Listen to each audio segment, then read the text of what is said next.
साथीहरु आज चाहिँ म गोर्खे अचार बनाउँछु। त्यसको लागि चाहिँ काँक्रा काटेर साइडमा राखेँ नुन हालेर, अनि त्यसको पानी निस्किसकेपछि चाहिँ त्यसलाई निचोरेर चाहिँ त्यसपछि त्यसमाथि आलु हालेँ, आलु काटेर अनि प्याज काटेर हालेँ। अब यसको लागि चाहिँ म मसला बनाउँछु। मसलाको लागि चाहिँ मैले फ्लेक्ससिड हालेँ। फ्लेक्ससिड चाहिँ अप्सनल हो, हाले हुन्छ नहाले पनि हुन्छ। मेरोमा चाहिँ थियो, त्यो भएर मैले हालेँ। अनि बदाम हालेँ, अनि तिल हालेँ। अनि यसलाई चाहिँ मजाले भुटेर चाहिँ यसको पाउडर बनाउने। साथीहरु अब अचार बनाउने तरिका आफ्नो आफ्नो हुन्छ। मेरो चाहिँ यस्तै हो, सिम्पल इजी एन्ड छिटो तरिका हो मेरो चाहिँ। यसरी बनाउँछु, मिठो हुन्छ। अनि त्यसको लागि चाहिँ मैले अलिकति तेल तताएँ, त्यसपछि खोर्सानी हालेँ, तिनवटा मात्रै खोर्सानी हालेँ किनभने खोर्सानी एकदम पिरो थियो। अनि अलिकति मेथी हालेँ, मलाई मेथीको टेस्ट पनि त्यति मन पर्दैन।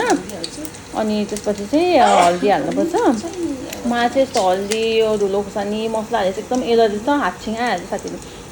अनि त्यसपछि चाहिँ यो रेडी भइसकेपछि चाहिँ अचारमा हालिदिनुहोस् हैन, अचारमा हालिदिनु। अनि त्यसपछि नुन हाल्नुहोस् टेस्ट अनुसार। अनि कतिको तपाईँलाई अमिलो मनपर्छ त्यो अनुसारले चाहिँ निम्बुको रस हाल्नुहोस्। मेरो अचार रेडी भयो, मिठो भएको छ। त्यही मैले बनाएको अचार। Thanks for watching.